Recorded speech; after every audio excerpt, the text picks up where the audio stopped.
Reverend Jackson came to Montgomery to meet with Alabama campaign organizers to talk about finding votes and money for the Jackson campaign in the South, a campaign that workers admit is just finding its direction. So we must affirm where we are going and not spend a lot of time negating where somebody else is going. But Reverend Jackson is watching closely what President Ronald Reagan is doing and wasted no time in telling his supporters what he thought of the president's speech last night. So if you just react to what he said, you miss the point about what he didn't say. What he didn't say is the state of the union. To be a great nation, we must care for our children.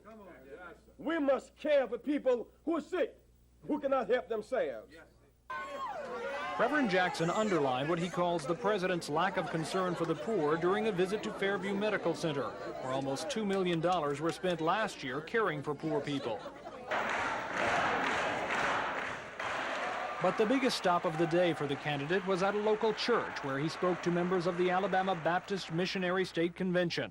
Reverend Jackson has already picked up the endorsements of numerous black Southern church leaders, and he's counting on his church and civil rights record to help offset the late start on his campaign. Who risked their life the most that you might live?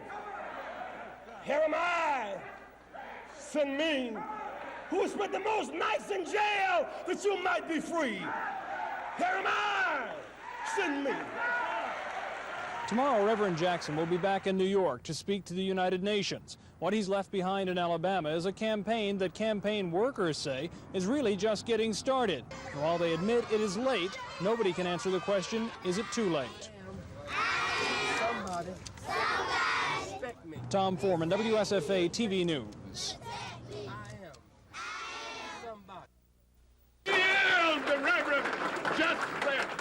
For all practical purposes, Jesse Jackson's formal campaign for the presidency came to Alabama for the first time today.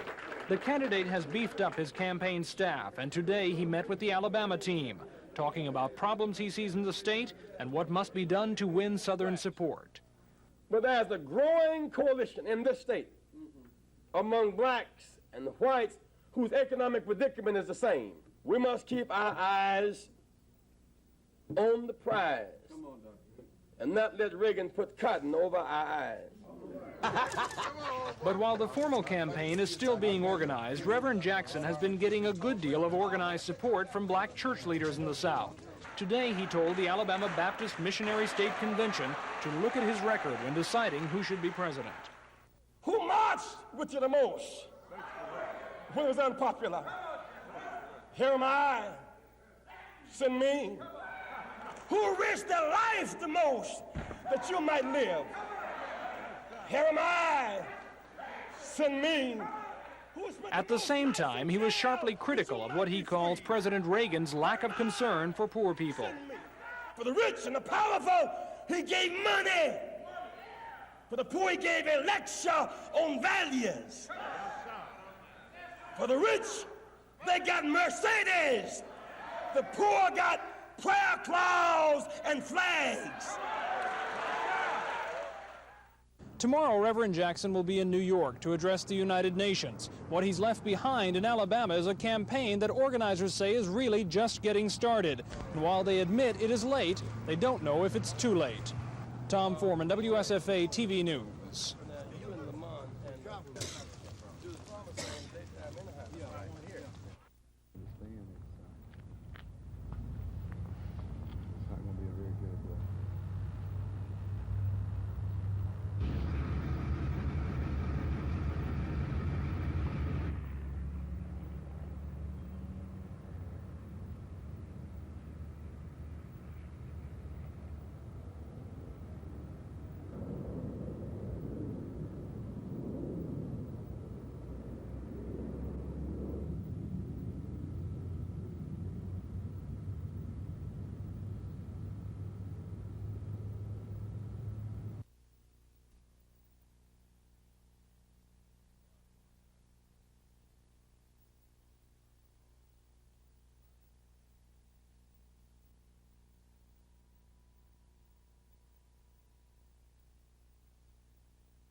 you can look at it for what it does at Tennessee. The crowd at Tennessee is unbelievable. It's like a sixth man. At Kentucky, it's the same way.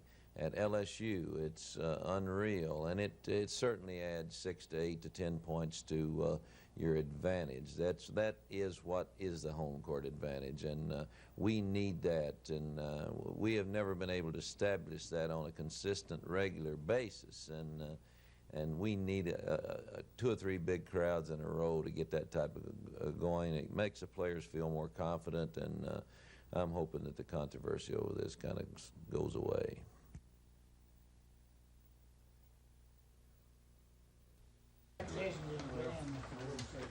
We've got some, I believe, 7 or 378,000 ounce of that, 62,000, roughly 8,000. For arches in this plan is the addressing of the full kindergarten program. I know that's been a concern of all of us here.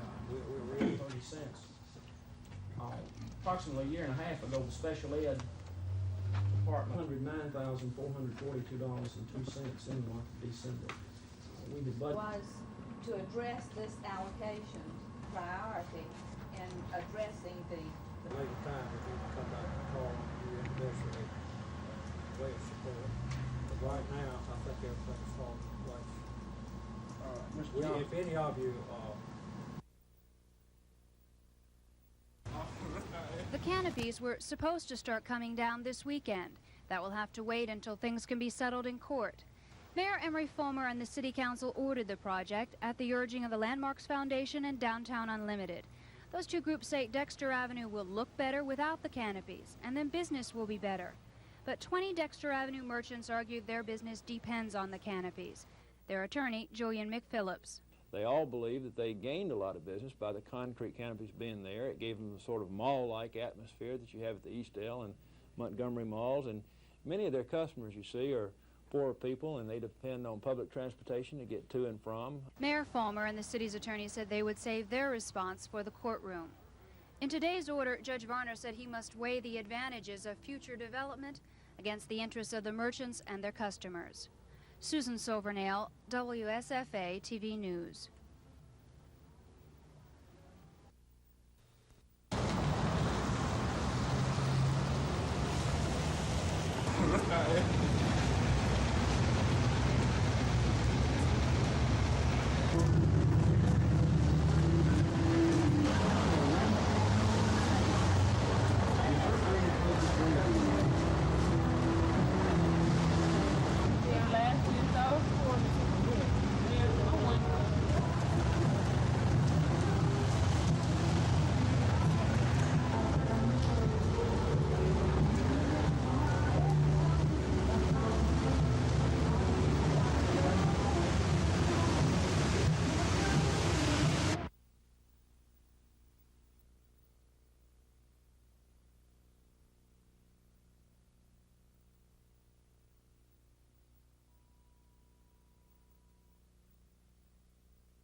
We've seen figures floating around that it could mean as much as $800 million to $1 billion in money, new money coming into the Huntsville area as a result of the space station over the next 8 to 10 years.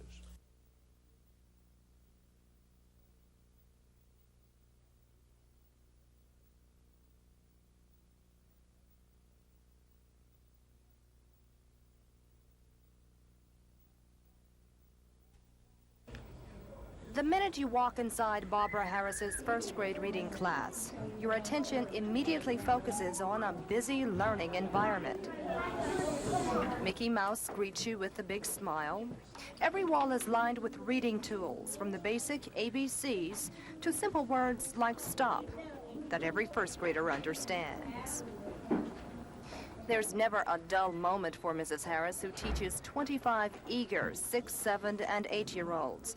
The day begins with a reading assignment that involves all the children. As the day progresses, the first graders continue their lessons, which include games to play, but in one of 3 groups, based on their reading ability.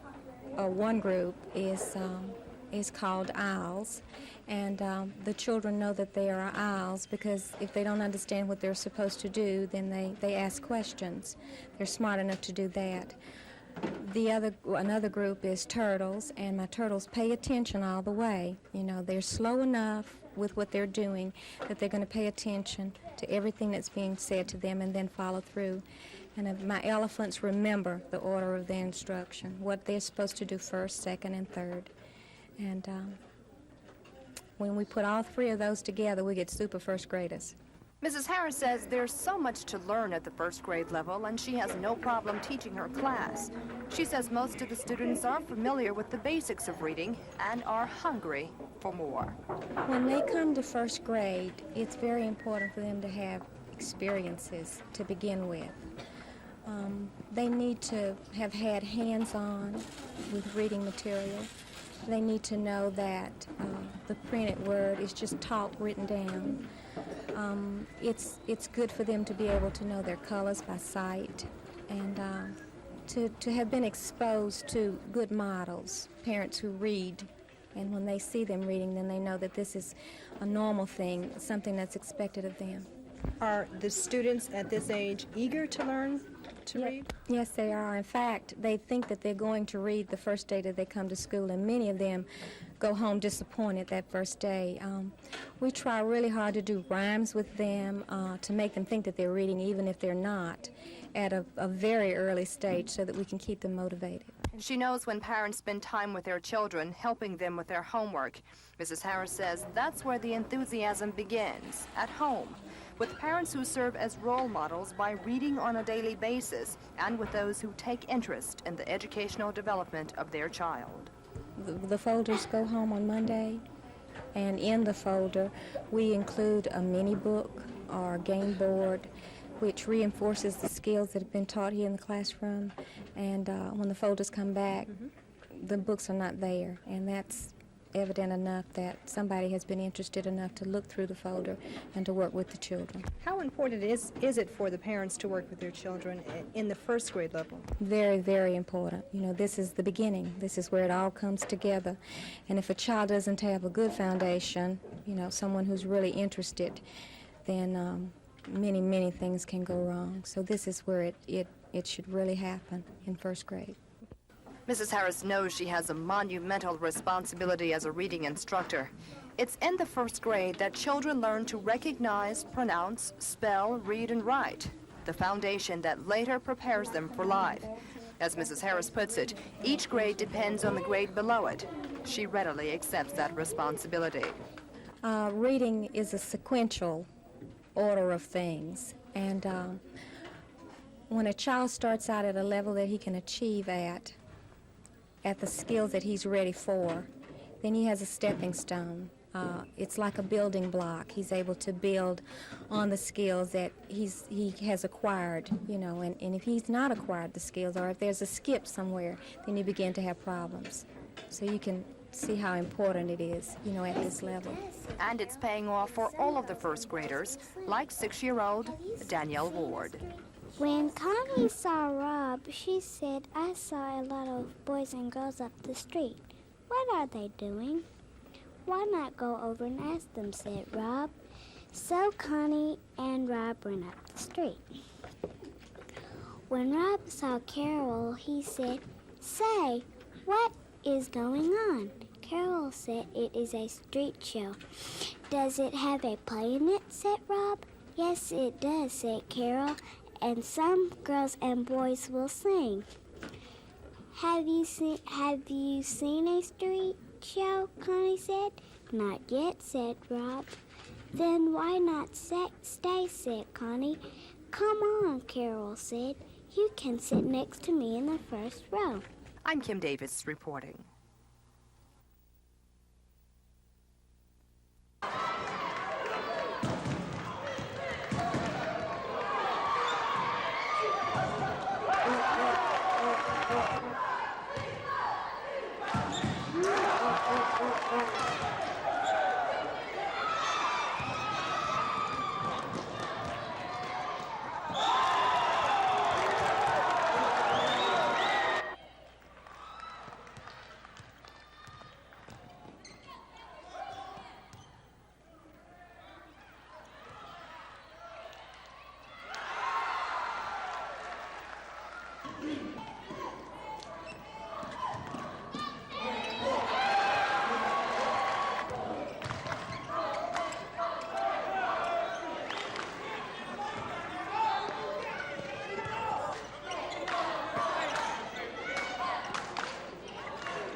The case was solved by a member of the news media and next year, next week, or several years down the road. I do not believe that Attorney General can't go over there and say, I want 10 people turned loose today. Well, that's what I'm being held in contempt for, and because of that, Judge Varner is going to make our office 10% wealthier, because the money we're paying in is getting a 10% interest on it. So we're not only going to reverse him once again, but we're going to make a little money off the feds. And I really, if there's any silver lining to the whole thing, it makes you a little more satisfactory. Addison was brought back from New York by Montgomery County deputies after federal authorities released him from a fugitive charge. Addison became a fugitive after authorities say he fled the state to escape charges that he abused 3 teenage girls. The indictments were handed down last spring by a Montgomery County grand jury. Addison had risen to the rank of lieutenant in the Montgomery Police Department when several years ago he was involved in an auto accident in which the passenger was killed. Addison, who was driving a city car at the time, was allegedly DUI at the time and later pleaded guilty to negligence and received probation. He later worked in law enforcement in Tuskegee before resigning the jobs.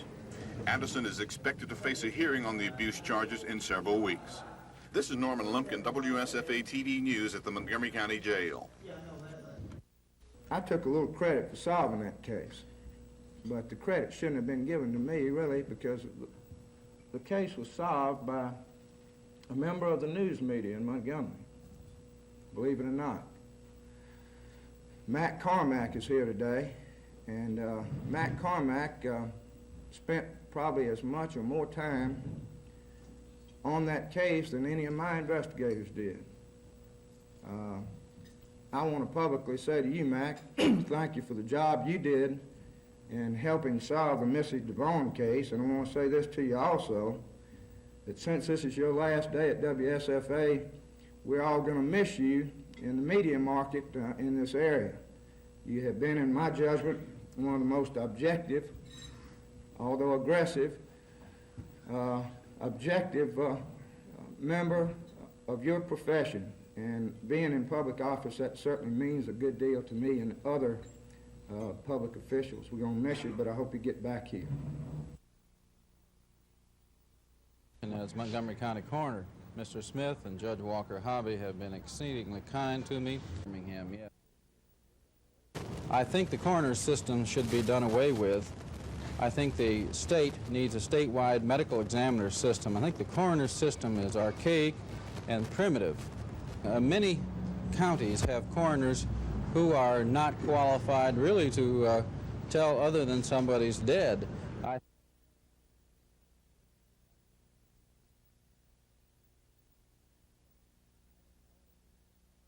Wait, all these aspiring students are winners already.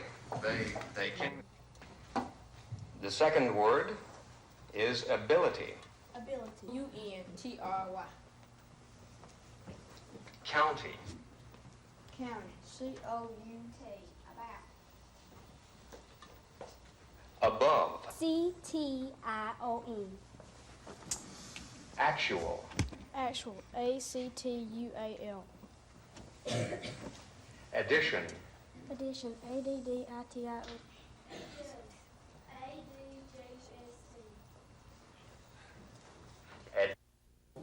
His name is Scott Cunningham. He's the poster child for the Alabama March of Dimes. And his story is nothing short of miraculous. Scott was born 4 years ago with a medical condition known as spina bifida. Doctors told his mom and dad he'd never walk, that he'd spend the rest of his life in a wheelchair and would never have anything close to a normal life. But as you can see, that's not the case today. His mom, Camille Cunningham, says it was her little boy's persistence that finally convinced the doctors to let him try walking.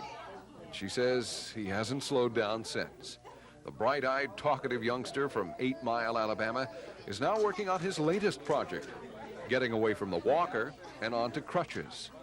And it appears for this brave little fella, the sky's the limit. Everyone at today's reception agrees that if you're running a little short on inspiration, just look at Scott. I'm Bob Howell, WSFA TV News.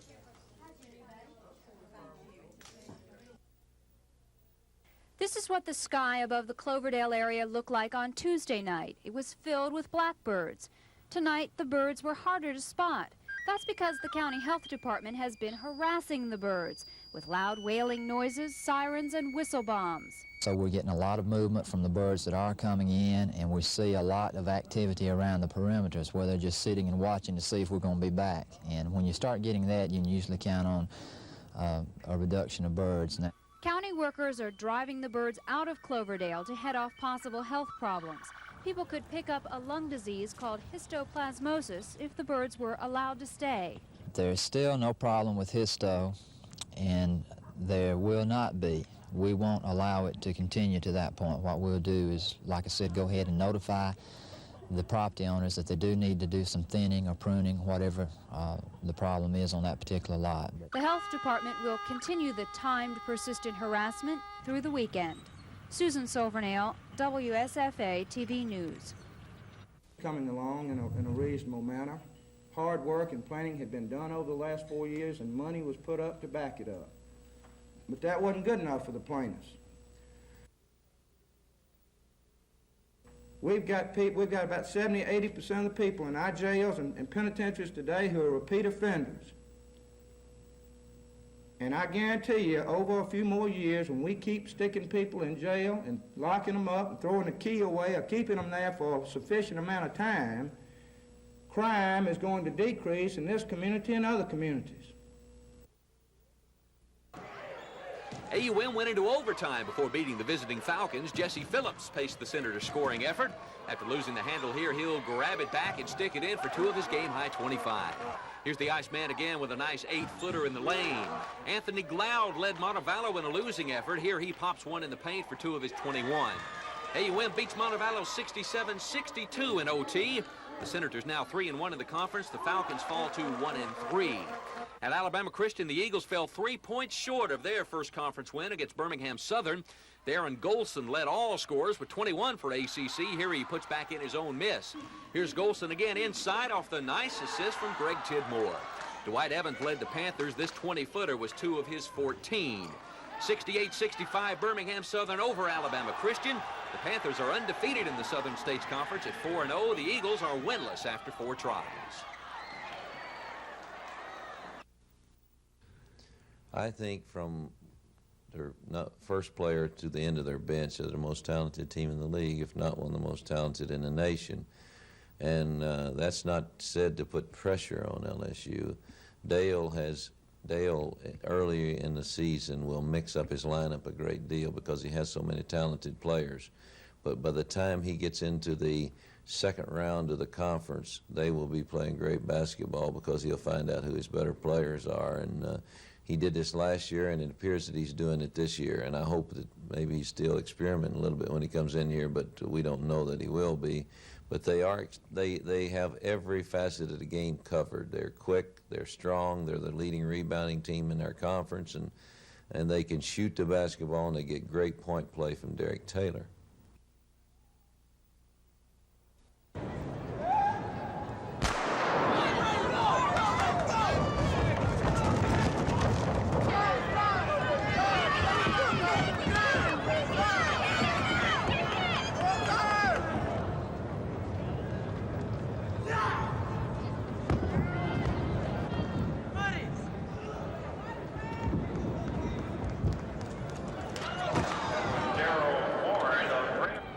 Well, probably the first thing is we see a lot of people that we don't normally get a chance to run against in this kind of a meet. You know, the biggest thing, of course, for the coaches is it's such a close meet for us, and for the kids, it makes it a little pleasant not to have to drive so far to go. we'll get good competition out of this. We get a good taste of the boards, and realistically, our sprinters, our hurdlers, our jumpers, we're hoping to see some really good marks out of them on this track. Dr. Martin doesn't take over as Auburn's 14th president until February 15th, but he was there to observe this meeting, and he did get a sign that his tenure might be free of at least some of the troubles of former President Henley Funderburk's administration. The Student Government Association gave Dr. Martin its endorsement. The SGA and the Faculty Senate had been at odds constantly with Dr. Funderburk. We're all starting out at the same place as square one, and I'm going to work with all the groups on the campus, and give them an opportunity to work with me. So I think it's just a communication problem, and I hope we'll all just start as individuals from this point on. This meeting was the last one for interim president Dr. Wilfred Bailey, who has headed the university for the past 11 months.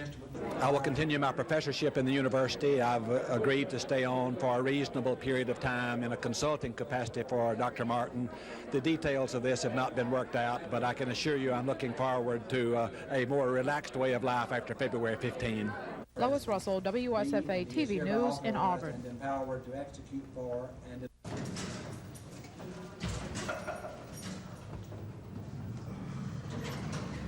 Change money. You probably the main captain.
The trustee meeting was brief. Dr. Bailey held the president's seat for the last time as Dr. Martin looked on.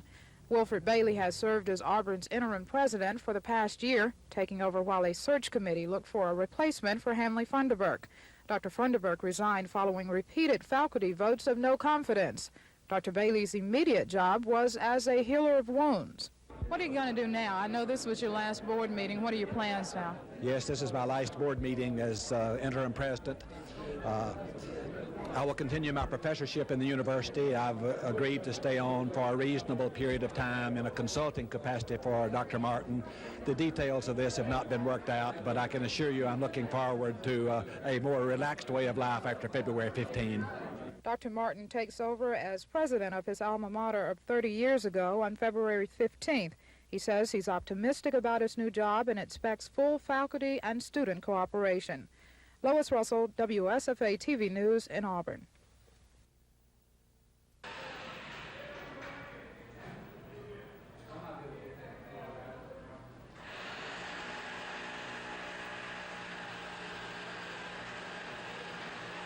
recognition that murder is murder, no matter who the victim or who the executioner.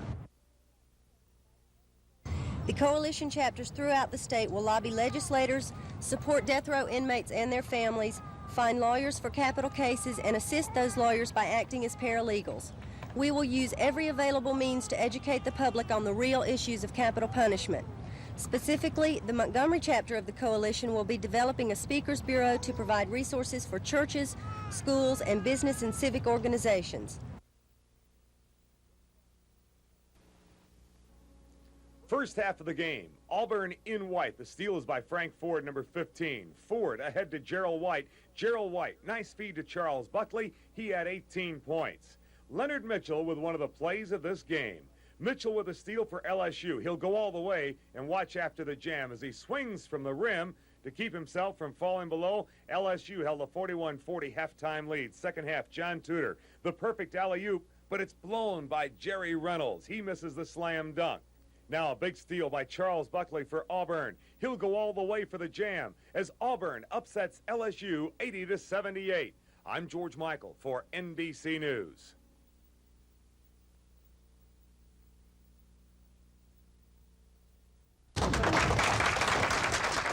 It's a question of money for the Alabama Women's Political Caucus this year. How to give women more control over money, more economic power.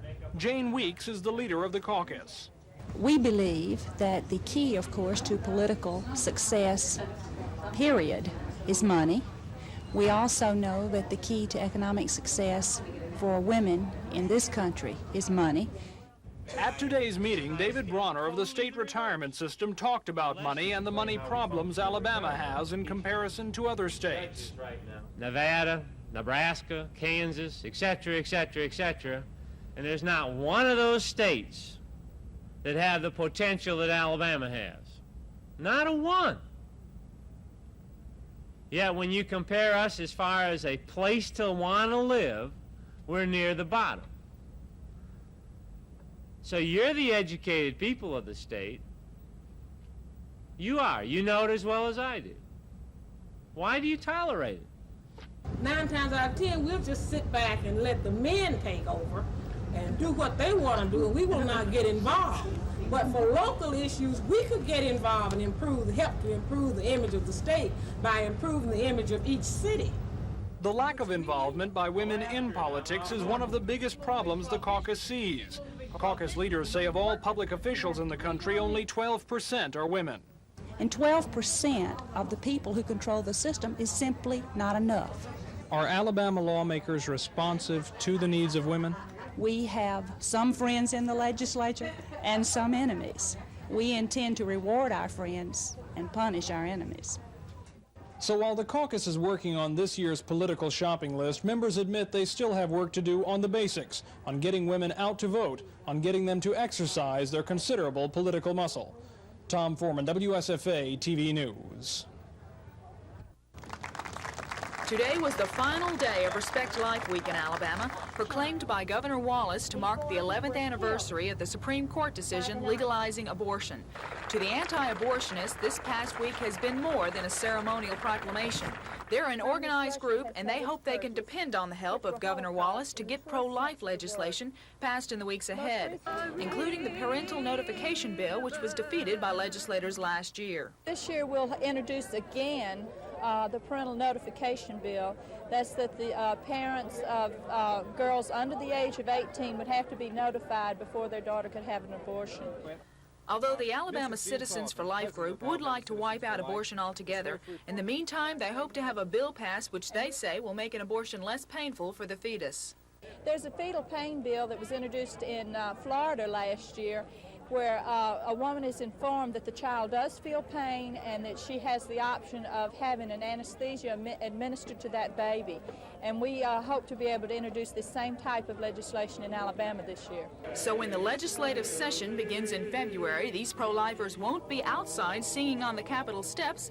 They'll be inside the Capitol lobbying to get their bills passed. Lisa Walsh, WSFA TV News.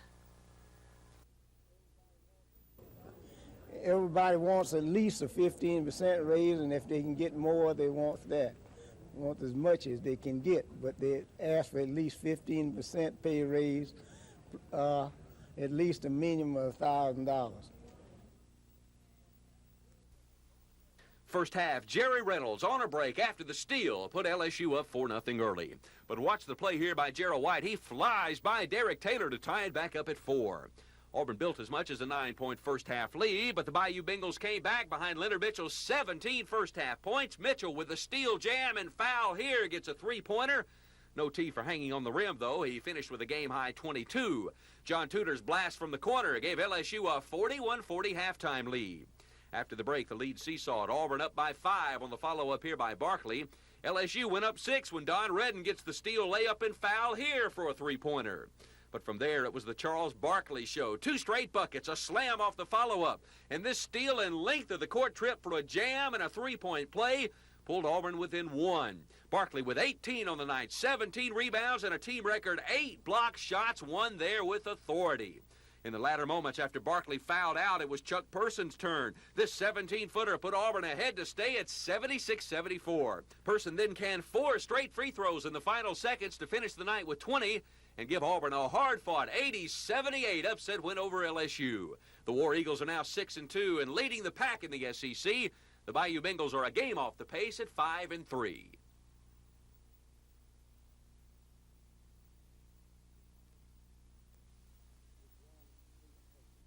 It's wrong to hate a person because of the color of their skin. I do not hate white people. They are whites who are just as determined to see the black man free as he is to be free. On the other hand, there are many who are still blind with the cataract of racism. Those are not new words for State Representative Alvin Holmes. He's said them many times before. But when he said them during the state budget meetings over the past few weeks, he had a renewed interest in changing the practices that prompt those words. As far as the employment of blacks, they have engaged in a pattern and practice of racial discrimination against blacks. Some of the departments are awful. Black people pay taxes in the state of Alabama to support this government. We have a right to hold jobs in every department in the state of Alabama. Among the departments Mr. Holmes found with the best records for hiring blacks were corrections, mental health, and pensions and security.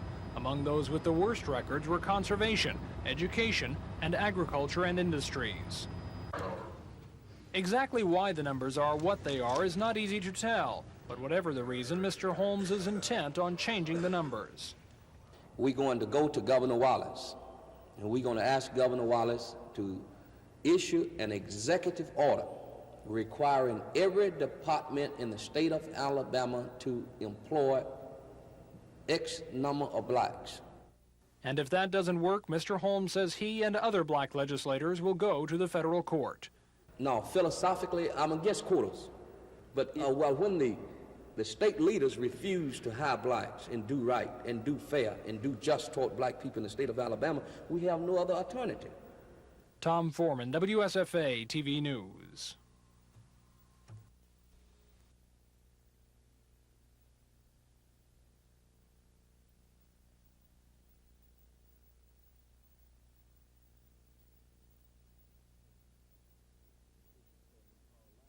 The super chairman, Paul Laxalt, who is over the program overall, mentioned, and along with many others, that while things look good, it's going to take a lot of work, a lot of effort.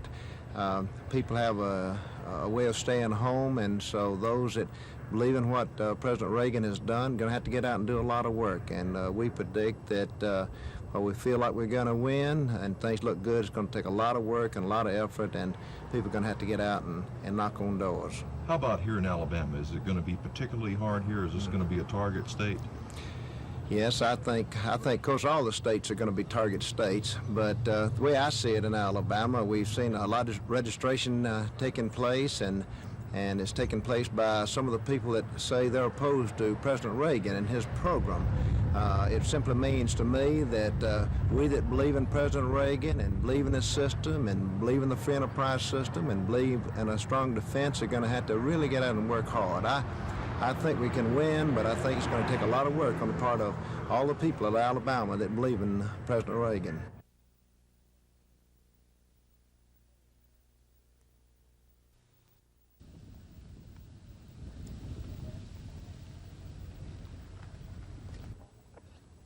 So was he, Risk cues. Coliseum Boulevard and Overlook. This man come down through there saying someone was drowning back here at the pond, and we all ran up here and we saw these two boys which was fishing. They were out there holding on some sticks, and so me and my best friend, we jumped in and swam out there, and they were saying it was real cold and one couldn't swim, and we brought him back in.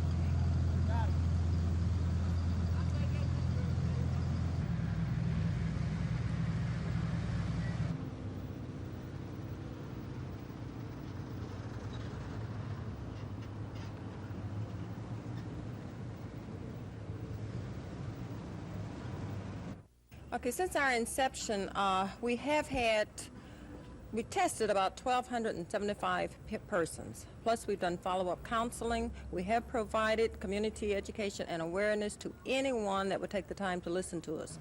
At their annual meeting, Sickle Cell Foundation members did the listening. They heard from the father of 2 children with sickle cell disease.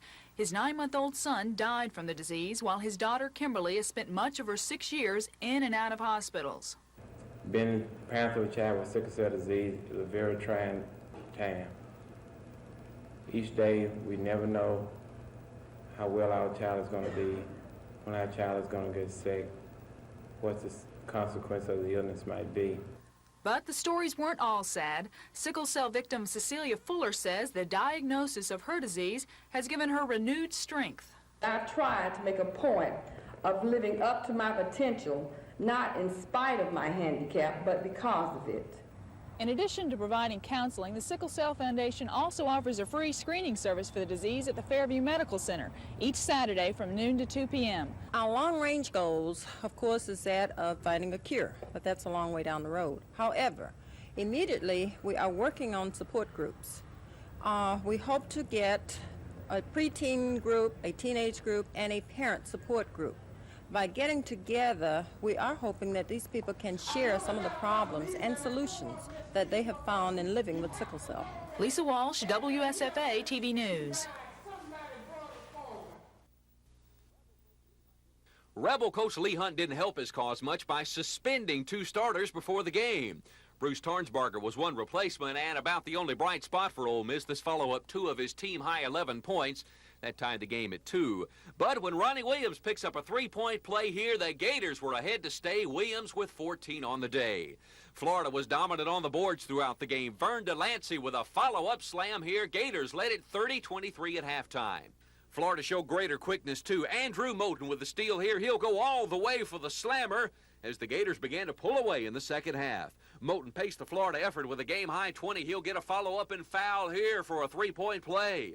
Darrell Gresham with 10 heads for another jam off the steal as Florida rolls to a 78-48 win over Ole Miss. The surprising Gators improved to 5-3 in the SEC. The hapless Rebels are still winless after 8 tries.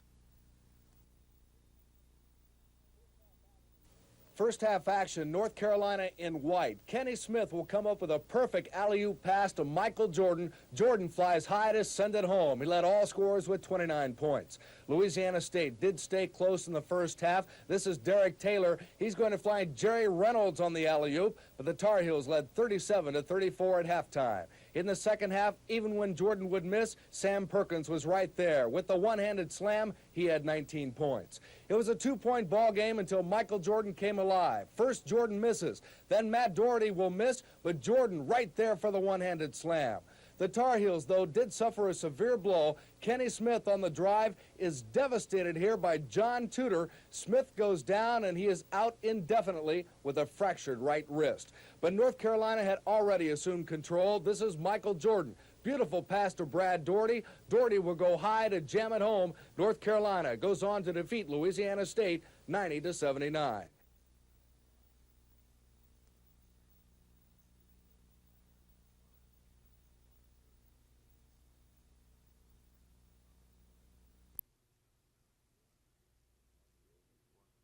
The A News 1 feed, normally scheduled from 11:30 a.m. to 12:30 p.m. New York time, is rescheduled to air from 5 p.m.